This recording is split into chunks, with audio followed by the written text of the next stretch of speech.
Okay, everyone, welcome back or good morning. Welcome to Webinar Wednesday. I'm Diane Michael with Beyond the Boardroom, and I'm so happy to be here with you this morning with my CAM partner, Lindsay Lombardi with Coastal Living Association Management. If this is your first time with us, welcome, welcome, welcome. If you're returning, thank you. We appreciate you.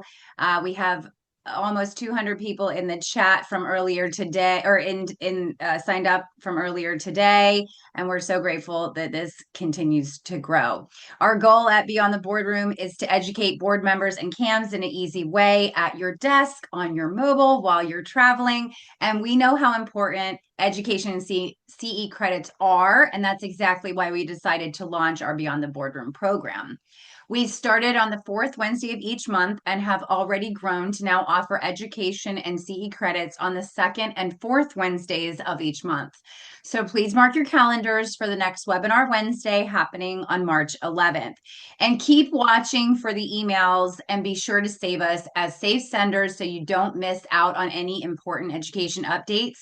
We do send out weekly newsletters. So if you're not getting them, go to your spam folder, go to your junk folder, and add those newsletters to your safe sender so that you don't miss anything. We constantly are getting emails. Lindsay and I both get hundreds of emails in this program weekly about questions on what we're offering that's upcoming. We have a lot of board members that ask us when the next board member certifications are. And right now, we don't have any new board member certifications offered, but tomorrow we might. So it's important to have that newsletter as the means of communication between this program and CAMs and board members. So it's very important that you add that email address to your safe sender list. And we also ask that you please let your fellow board members and CAMs know about this program. We appreciate that. Okay, everyone. This morning we had one HR credit, and we still have OPP, ELE, and insurance on the agenda. If you are just coming back in, I'm going to put the agenda into the chat because we just found out that if you go out and come in, that you don't get to see all of the chat that was done from this morning. So we will start putting the agenda right in as we pop on each time. I'm also going to open up the chat so that we can show George and us where you're coming in from. Are you a board member? Are you a CAM? Put it into the chat now. We always love to see where everybody is joining from as this program is being handled in the whole state of Florida and even some CAMs that are outside of the state. Lindsay, will you please go over how credits work before we kick? I sure will. So if you were here for the first course, this is going to be a repeat, but I know some of you are popping in for this one. So every course that we give, you're going to register on Zoom to attend the webinar, the full day of the webinar. But then after each course, you're going to need to go register through the link that we will send at the end of the course. We send it at the end of each course. It is the link that is in our newsletter as well, so you have access to it all the time. And you will go in there and you will put your first name, last name, middle initial, the name of the course that you took. So you're going to do this if you attend all 4 courses today, you're going to do this 4 times today. You're going to put the name of the course, which I will provide to you all at the end if you didn't write it down, and then a code word. And the code word is going to show me, the DBPR, George, that you stayed for the full hour and attended the course, which is required for you to get the full 1-hour credit. So please make sure that you stay for the end, that you get the code word. We're only giving it out at the end of the course, and then after that, you won't get it again. So if you email us, we're not going to be able to give you the code word. You have to be in attendance to get the code word in order to get credit. It's just like if you were in an in-person class, if you had to leave 20 minutes early because of an emergency or something, unfortunately, you didn't attend for the hour, you won't get the credit. So please make sure that you stay on for the full course. We have to, for our clients, make sure that we are keeping track of your attendance and that you're here for the whole course so that they can keep their licensing up to date and in good standing with the DBPR. So unfortunately, there's no exceptions for that. You have to stay on. You have to have the code word. You have to go to the link and register. That is required in order to get credit. Okay, well, without further ado, as always, we are so excited to have George back. again this month to give some great education. He's always a wonderful presenter, and we love having him. George Kennedy is a seasoned landscape professional with over 20 years of experience in the green industry. He brings a unique blend of technical expertise and business to every project. He's backed by a bachelor's degree in business and comprehensive portfolio of state and industry certificates. Through his career, George has specialized in sustainable landscape solutions, irrigation efficiency, pest management, and outdoor lighting systems. He's widely recognized for his commitment to environmental stewardship, client satisfaction, and industry best practices. He holds the following credentials: Florida Certificate of Horticultural Professional, Certified Florida Green Industry Best Management Practices, Commercial Landscape Maintenance Pesticide License, Florida Certified Pest Control Operator, Florida Water Star Accredited Landscape Professional and Accredited Irrigation Professional, an NDS Professional Drainage Contractor, a CAS Certified Landscape Light Installer, and an AMP Certified Landscape Light Installer. George continues to be a driving force in advancing professional standards across Florida's landscape industry and offering practical and sustainable solutions to residential communities, commercial properties, and environmental restoration. He's also helped me at my property and Diane at her property. So, George, thank you for all that you do and welcome. And let's get into your program today. Thank you, Lindsay. Can everybody hear me okay, I assume? Yep, I think you're good. Hello, everybody, and welcome. Today, we are going to cover the green standard, what to look for in your next landscaping contract. As Lindsay said, my name is George Kennedy, and today's goal is simple. When you review a landscape contract, you'll know what good looks like, and you'll know what to ask for before you sign. We'll leave a little time for questions near the end, and we'll finish with a short 10-question evaluation quiz. So let's start with, why does this matter? Landscaping is typically one of the largest recurring expenses in a property budget. And when the contract is vague, you don't just get mediocre landscaping, you get board frustration. Poor contracts lead to inconsistent service, unclear deliverables, budget overruns, and resident dissatisfaction. I'd like to do a quick poll. If you could just answer yes or no in the chat. How many of you have ever dealt with resident complaints that could ultimately be traced back to contract language?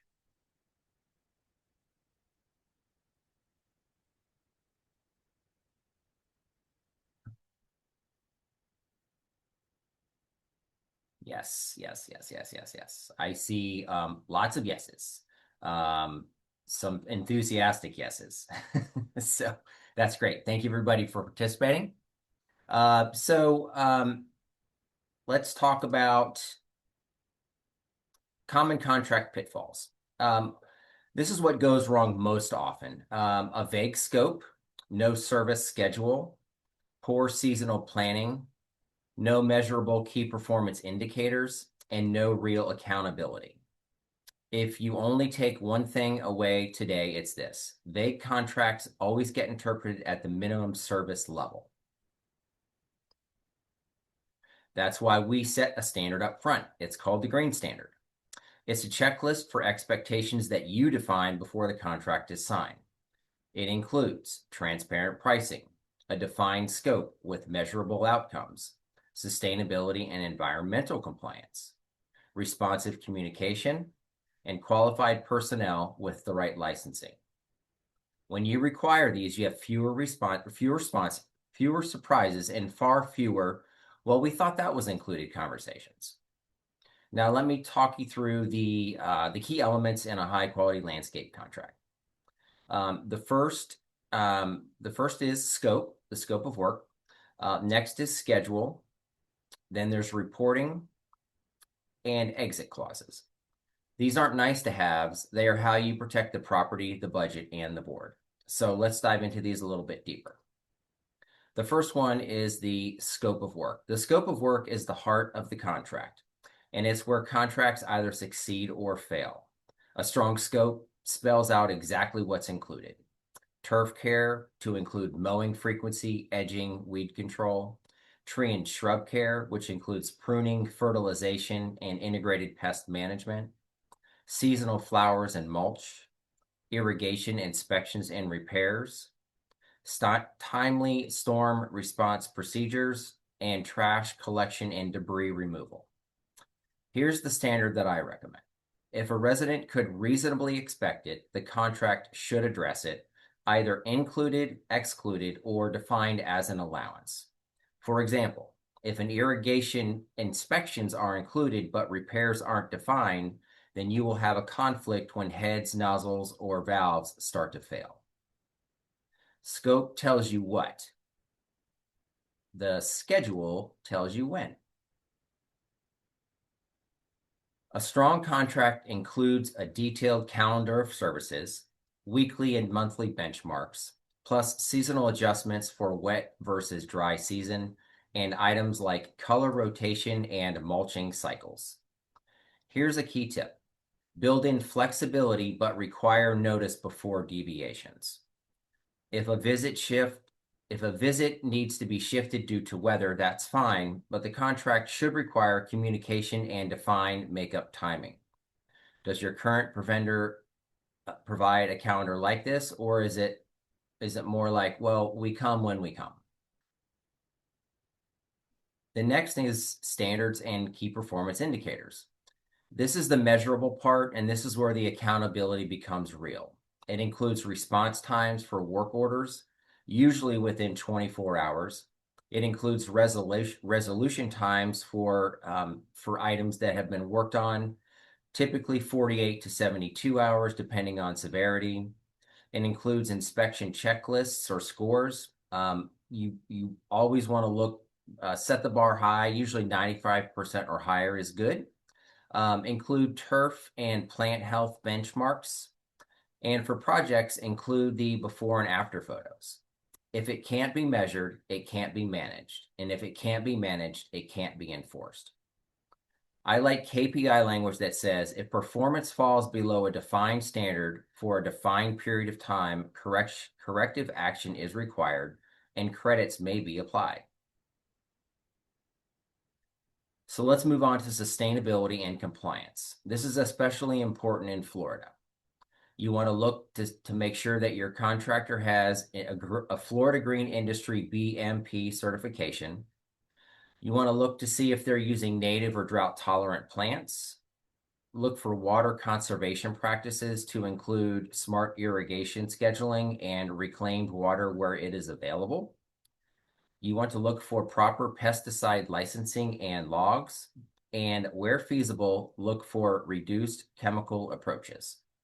This isn't about being trendy, it's about risk management, environmental compliance, plant health outcomes, and long-term cost control.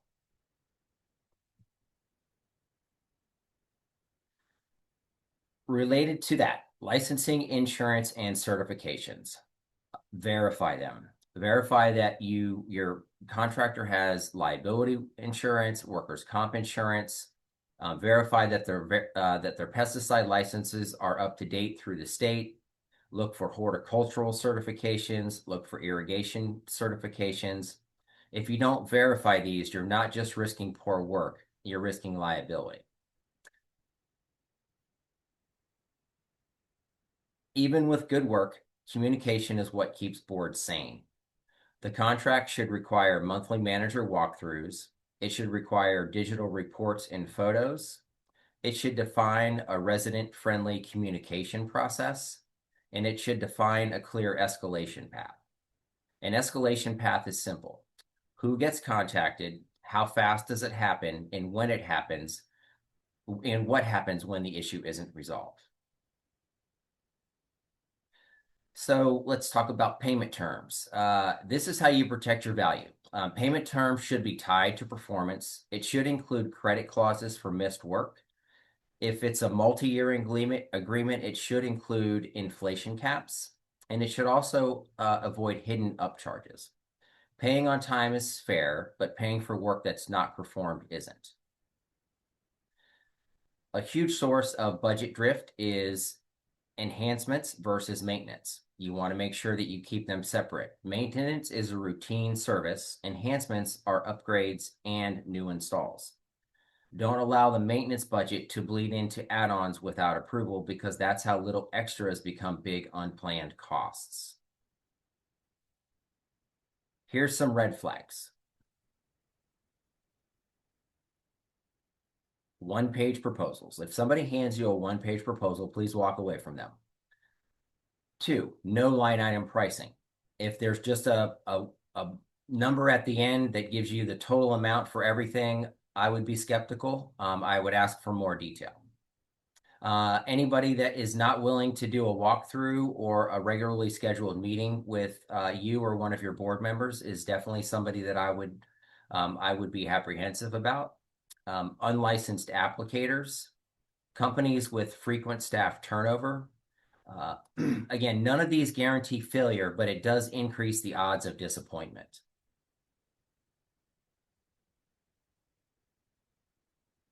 So how do you vet a vendor properly? At a minimum, you want to ask for 3 HOA references, and these should be HOAs that are similar in size and scope to you.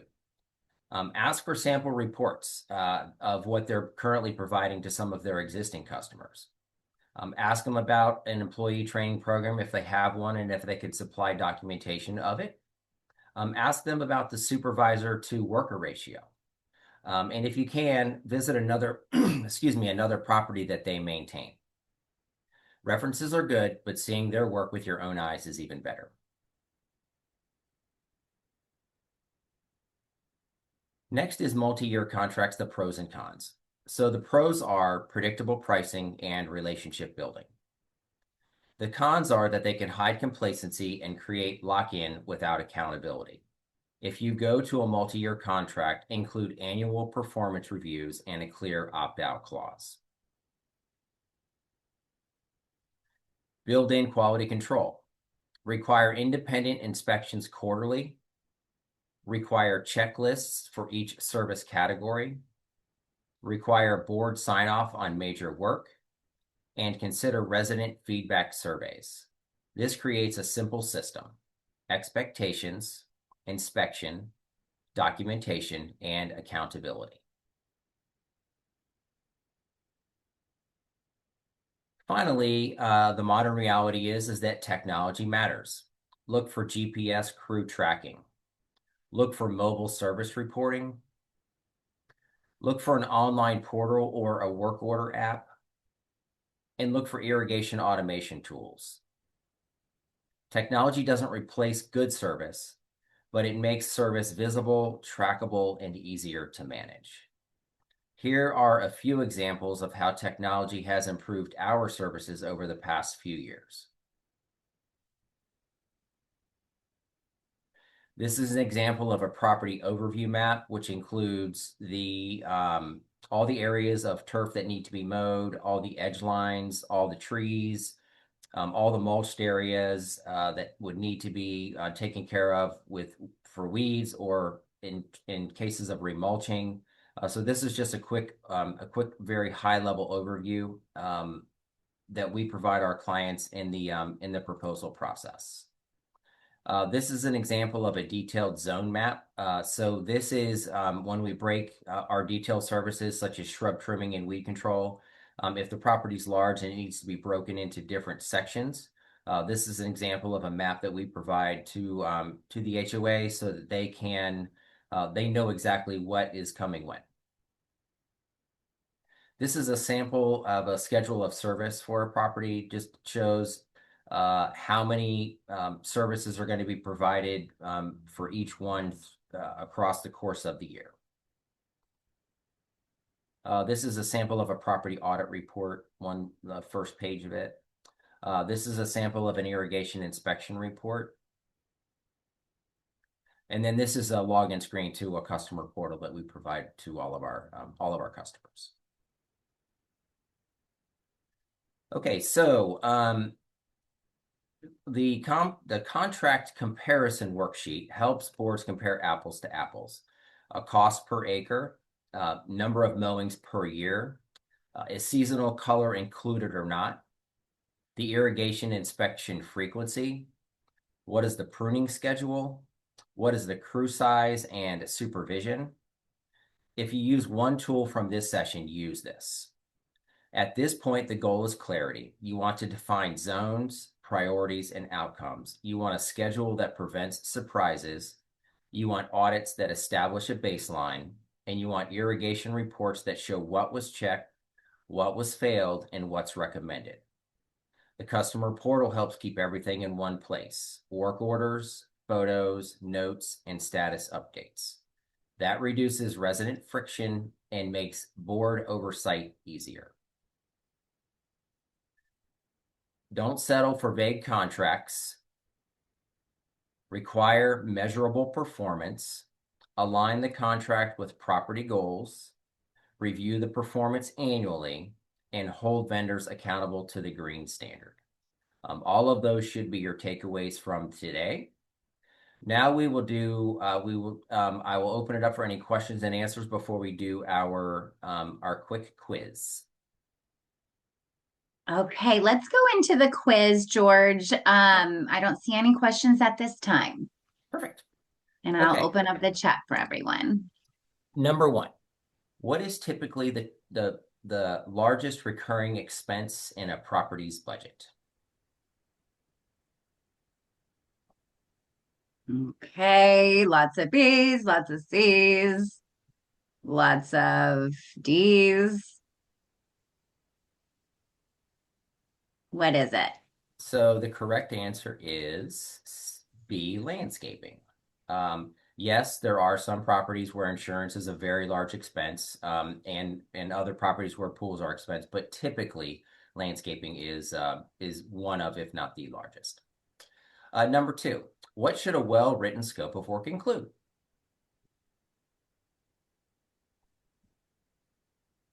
We got a B and a C. We got C's, B's and C's. Okay, specific tasks and measurable outcomes. Everyone that put B, they're fired. Three, why is it important to separate enhancements from maintenance? Just kidding. Don't not participate because of my randomness. Just try to keep everyone involved. C, C, C, B, A. Some A's, some B's, some C's, but mostly C's. Okay, it is C, to avoid Again, we've confusion got and budget misuse. some smart cams in here. What is one key benefit of including a service calendar in a contract?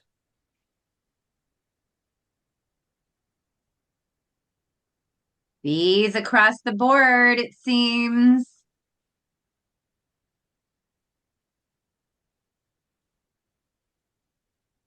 B, it is. Ensures consistency and plan. Which certification indicates compliance with Florida's environmental standards?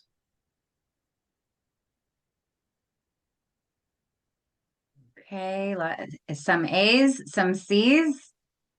There's a B in there. Okay. All right, the answer is BMP certification. That's Florida's best management practices for environmental standards. 6, which of the following is a red flag when evaluating a landscape vendor? Lots of A's, lots of A's. All A's. Very good. A is correct. One-page proposal. You'll remember I said please walk away from that person if they give you a one-page proposal. What should payment terms ideally be tied to?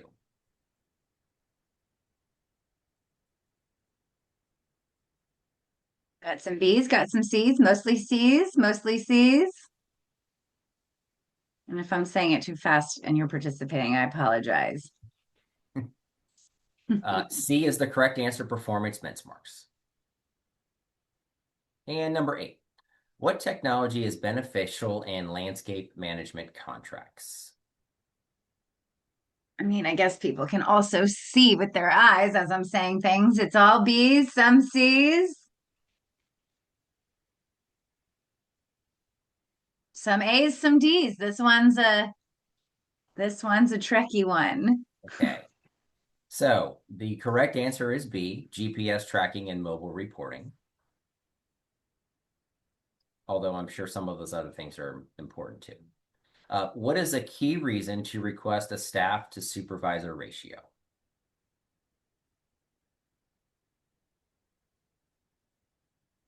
This one's unanimous on the C's. The correct answer is C, although some of my employees would like to think it's A, micromanage. Number 10, why include independent inspections in contracts? Okay, I'm seeing all C's. Correct. To enforce accountability and service quality. Good job, everybody. Thank you very much for being here today. I will let Lindsay take over for just to refresh the important things that need to happen to make sure that you get your CEU today. Yes, and ignore what it says on this slide. Knowing, Lindsay, look at George. Look at George knowing the process. He does. He does. Do not email me to get your credit. That is, we're going to update that slide on George's course. Sorry. This is a course he taught earlier last year when this is the way we were still doing it, but we are not doing it that way anymore. So if you email me, that will not get you credit. I am going to share the link right now. This is the link that you will go to in order to register for credit. This is different than registering for Zoom. So you have to do this to get credit. Go to the link, and then down at the bottom of that link, it'll give you a place to put your first name, middle initial, last name, your CAM license. Make sure the name that you give is the one that's on your CAM license. And then you'll need to put in the course name, which is the green standard, and the code word, which today is the word green. So the green standard, the word green, and that will get you credit for today's course. If you do not write down the code word, we're not going to give it to you later. You have to have it now. This shows that you are here today, you are here till the end of the course, and that you're paying attention. So the green standard, the code word is green, and give us 30 days before you contact us about not having credit, because it takes us time to get it uploaded, and then it takes time for the DBPR to get it in the system as well. So it's not something that you're going to see overnight, but we do try to make sure that you have credit within 30 days of taking the course. Okay. From our end, we cannot control the DBPR. Right, exactly. Real quick, George, before we let you go, there was a question. Who does the quarterly independent review? So I recommend if you work for a property management company and there's a property manager, like your manager is a good person to use. If you don't, find a fellow CAM. I know a lot of you guys go to lunch together and stuff. Find a fellow CAM and ask them to do it, because that becomes truly independent. If it's somebody, I don't recommend a board member because obviously they'll be biased. I don't recommend somebody from even a different person from like the company that you're working with, because obviously they'll be biased. So try to find a fellow CAM or a supervisor. Samuel Hart put great class, George. Thank you. Thank you. Any other questions while we have the professional with us? This is your opportunity to ask any questions, whether you're a CAM or you're a board member. We always end up just a little bit early because we want to always leave room to be able to ask any questions, because these guys are the real deal. They know what they're doing. So I'm going to ask a question. Okay, so this is about a property that I am helping with, not managing. So not your landscape company, and I won't name it, but they had a landscape company put in $100,000 worth of sod, and none of it survived.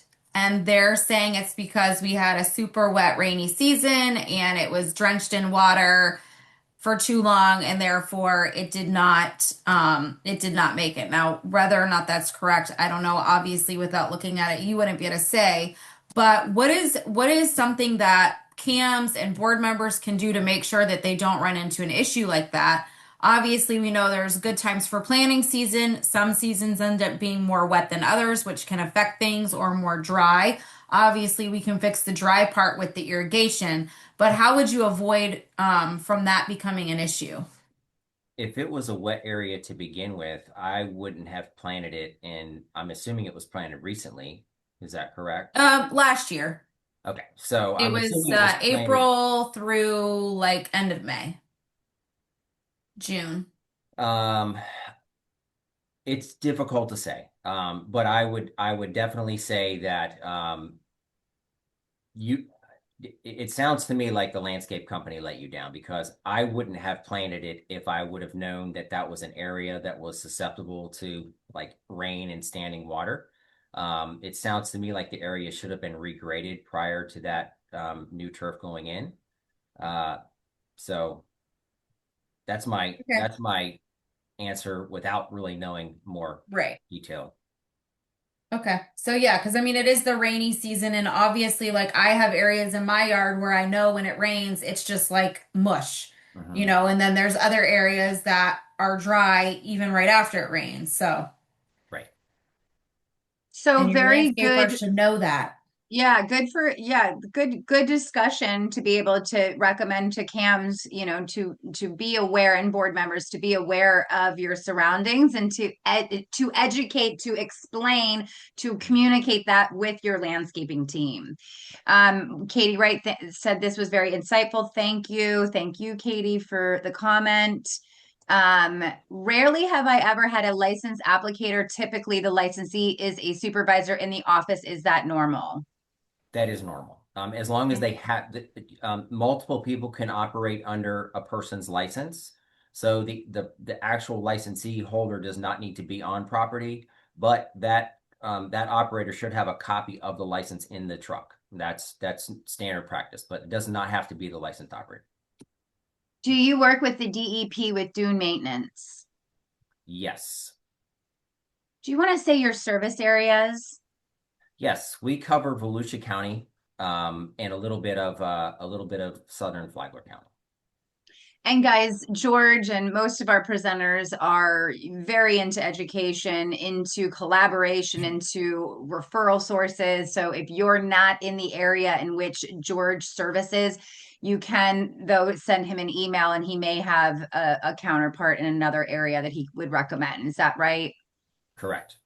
And even Um, consider, consultation services if you all get a bid for a project and you Definitely. want to have George, pay for his time to look at it and make sure, like with the Florida friendly planting, make sure that like my situation with the sod, that they're putting in plants that are going to be good for your area, for the climate, for the temperature that you have, the soil that you may have. That's something else I know George does for some of his clients, like testing the soil that you can do almost at no expense for yourself. I think at the Volusia County Fairgrounds, you can take it out there yourself, but all things to consider.